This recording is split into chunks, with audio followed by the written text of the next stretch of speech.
Hey everybody, Scout Crafty here again, Mishmash Monday. Hope you had a great weekend. I had another great weekend, and we are still continuing on projects that we picked up from the Long Island Tool Meet. I have a really good one for you today. I think you're going to enjoy it. And I have a little show and tell to start the show off with. So let's get started right away. Okay, first up, I have a quick show and tell. Probably a tool that I doubt any of you have ever seen before. It was manufactured by Sargent Company. See, Sargent and Company, they were known for making a lot of the Bernard style pliers. This is a compound action ratcheting crimper, and it is beautiful. It's got a nice wide flat jaw on top, and you can see what happens. Now, how the ratcheting works is it will not release before it gets to this point, which means that would give a proper crimp to whatever ferrule you're using. So if I squeeze it down like this, you can see, and now it will not release, and then once it gets to this point there, the ferrule would be completely squeezed tight, and then you could release it. So that's interesting. And what it would look like, here's a piece of aluminum foil that I have here just to show you. If you put that in here like this and you squeezed it down, it would keep going until, there you go. Now it's tight. You could rotate it. Sometimes they would rotate it, give it a second one, squeeze tight, and there you go. You have your crimped ferrule or whatever that you had to put in there. Now, for me, the one thing you have to be careful, I wanted to use this for working on the wire brush and stuff. I thought it'd be great. If you put something too thick in here, okay, like this, I'm going to put 2 pieces of wood in here. If I put something too thick and squeeze it, now I cannot release this until it goes through the whole cycle. So now that is, for all intents and purposes, let me squeeze a little tighter. There we go. For all intents and purposes, this is kind of stuck in there, and I can't open it. There's no way, there's no release. So you have to go through the full cycle. So that's where you got to be careful with these. I'm going to squeeze it and compress the wood to get me through the full cycle. There we go. And it released. But you can see if that was metal, it never would have compressed, and that would have been stuck in there for the life of the tool. Anyway, have you ever seen anything like this before? Have you ever seen this tool, or maybe some of you have worked with it? But very interesting Sargent tool, compound and ratcheting. Okay, next up, I got this beauty from Chris's $5 table. Chris always brings some great stuff down at the meet. Here we have a vintage fixed blade knife. Now, let's take a look at this one at a time. First of all, let's take a look at the scabbard or sheath. You can see here all the rivets are rusted. It's very stiff, very hard. The coloring is terrible. Looks like it might have had some paint exposed to it at once. I don't know. But this thing is hard as a rock, not flexible. Okay, we got that. At least the stitching is still good, okay? It's got some good stitching, so that's good. This could be saved. Let's take a look at the knife now, okay? Now, take a look at that. You can see here we have multiple issues. First of all, it's a stacked leather handle, which these are the worst handles that are known to me. These are horrible. It's got a couple divots and dings and a split here on the top, okay? Now, the good thing is that even though that's split on the top there, it's a solid handle. It's there's no looseness to the handle whatsoever. That's a good point, okay? Which is rare when you have one this old, that they tend to shrink. So that's good. The blade itself is in good shape. There is no signs of sharpening that was done or any kind of on a rock or something. So that's good. Rust spots on the blade, overall filthiness of the blade, but not too bad. The end cap here, you can see these always come out nice, believe it or not. It's just doled out.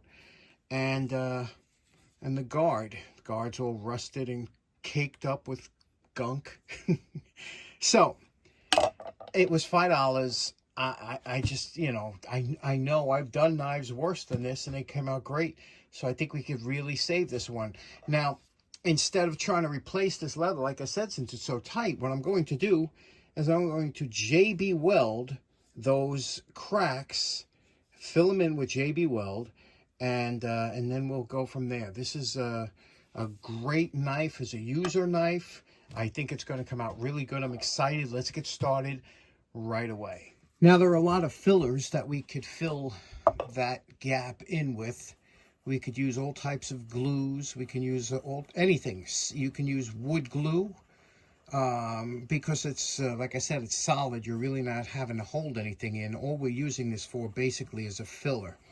The JB Weld is not good for sanding down. So what you want to do is you want to make sure that you don't have any protruding above that crack that has to be sanded down, because the leather will sand much quicker than the JB Weld. And like I said, this stuff it's like, it dries like almost like a metal. It's very hard. And it takes a long time to dry. So what we're going to do is, once you get the color all mixed up, so you have a solid color, because we mix 2-part, should come out that color there, like a dark gray. Now we're going to use a toothpick, make sure we get that inside the crack. And I'm going to show you how we're going to wipe it with denatured alcohol. I'm sorry, isopropyl alcohol. We're going to wipe it so that we don't have any excess that we have to try and sand off. Now that you can see we filled it in there a little bit, you're going to take a little isopropyl alcohol on something.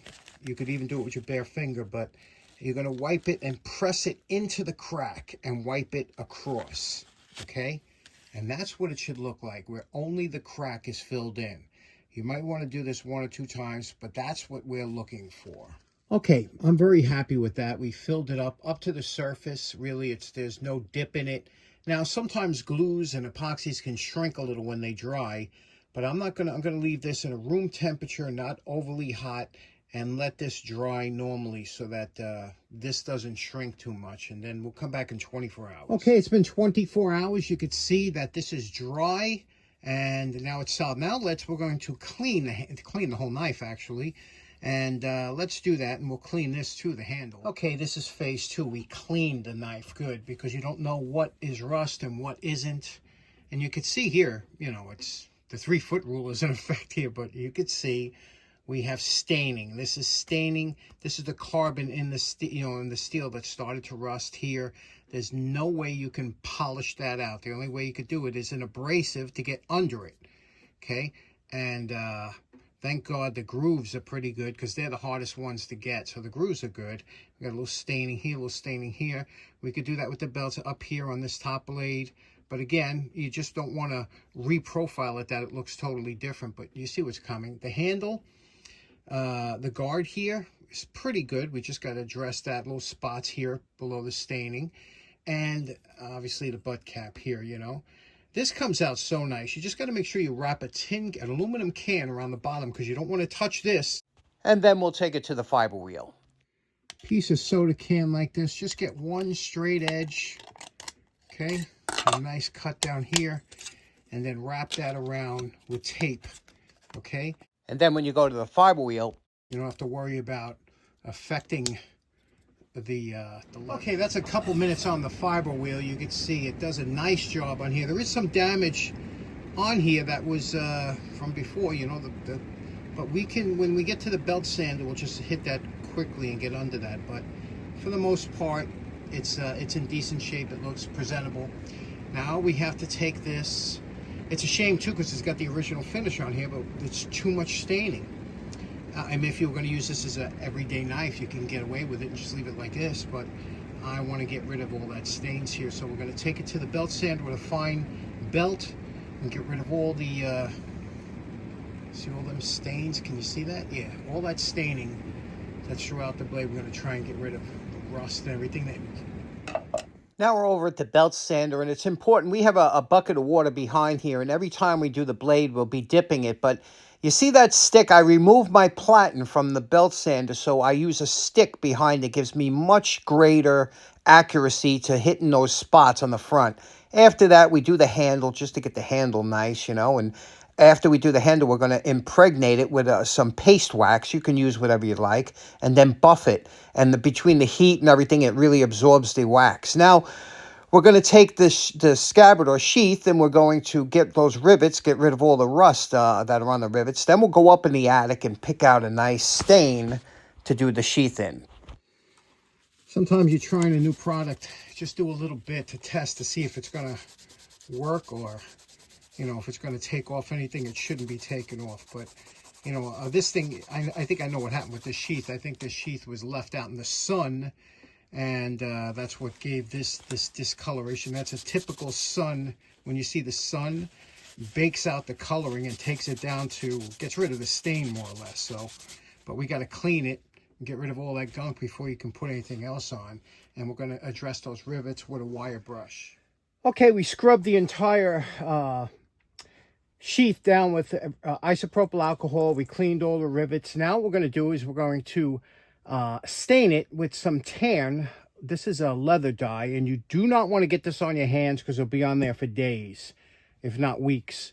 And then we're going to put some edge coat that goes around here, around the edge. So let's do that. Now I'm applying it with a small piece of paper towel, and I'm really working it into the leather grain.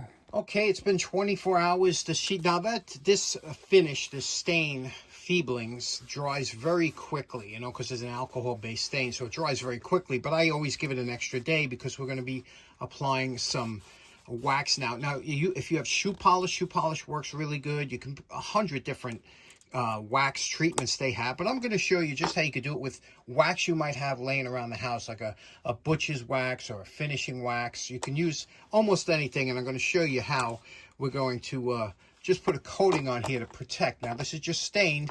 We want to put a coating of wax or shoe polish over this to protect. Okay, I'm going to use a butcher's Boston paste wax, amber paste. I just love the smell of this, and what I'm going to do is I have a damp swatch. You could use cloth. I'm using damp paper towel here. I'm going to take a little bit off here. Again, the smell of this is so good. We're going to put a little bit on the applicator, whatever you might use. Pick a section in the back. Always test it first. You're going to go in small circles like this and make sure it's not lifting off any of the stain. You can see that stain is in there. So we're going to apply a nice heavy coat on here, okay, working it in especially around the threads and the rivets. Here are the threads here. You're going to push that down into the threads there and around the rivet area, okay?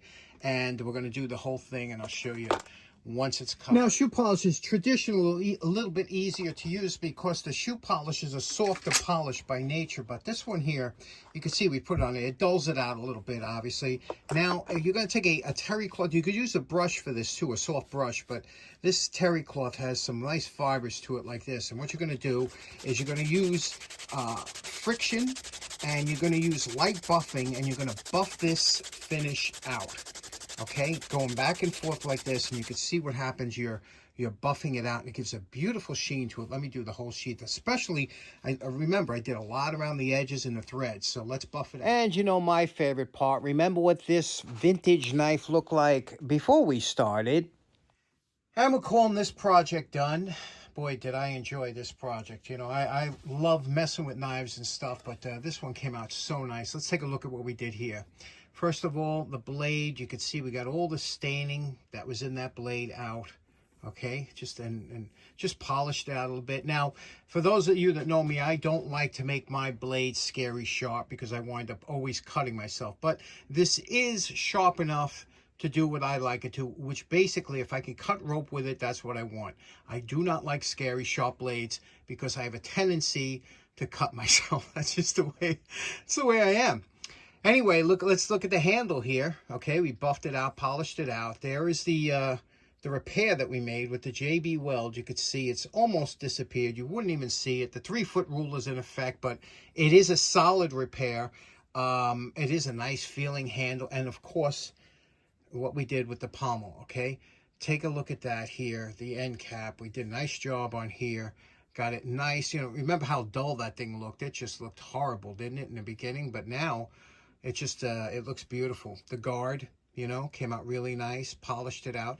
And the sheath. The sheath is a big part of any knife. And what we did here, look at that. And remember, this was, now it's supple again because we put that wax. This butcher's wax has a kind of a mineral spirit. It really helps get it deep into it when you press it in all around the stitching so it won't rot. The stitching won't rot out.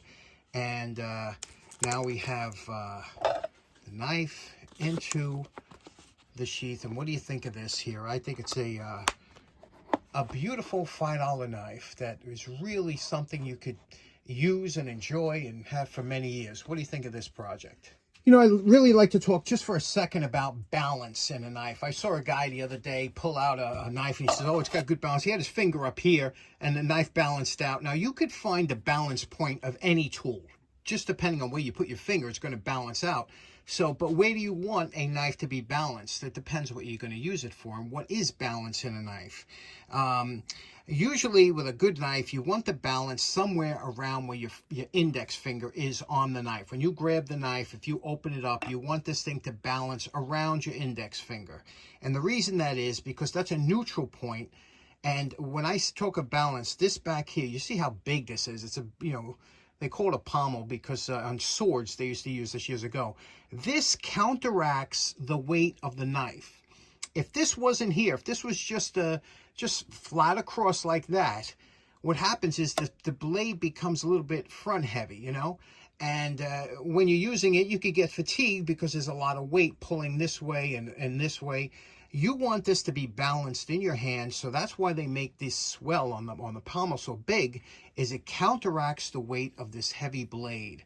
So when you hold it in your hand, it's kind of a neutral balance. It doesn't feel like it's pulling forward, and it definitely doesn't feel like it's pulling back. It should feel like it fits beautifully in your hand, that if you open the hand, it's not going to fall out from being blade heavy.